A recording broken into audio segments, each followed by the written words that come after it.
South మోపూరులో Kotamreddy సభ, ఇక rural YCP కథ కంచికే. నేడు ఎన్నికల ప్రచారంలో భాగంగా నెల్లూరు రూరల్ నియోజకవర్గం సౌత్ మోపూరు గ్రామంలో శ్రీధర్ రెడ్డి ప్రచారం నిర్వహించారు.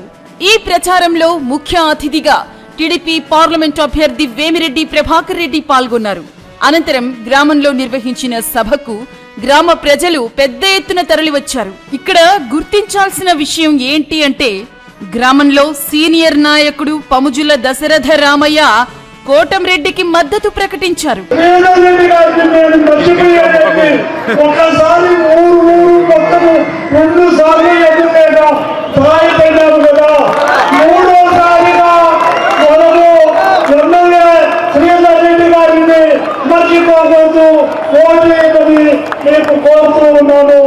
ఈ మద్దతుతో రూరల్ టీడీపీ గ్రామంలో మరింత బలంగా మారింది అనే చెప్పాలి.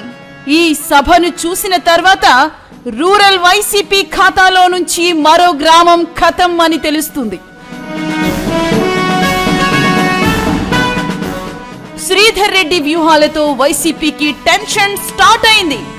ఇదే విధంగా శ్రీధర్ రెడ్డి ముందుకు సాగితే రూరల్ గ్రామంలో ఏకపక్షంగా తెలుగుదేశం తిరుగులేని విజయం సాధిస్తుంది అని చెప్పక తప్పదు.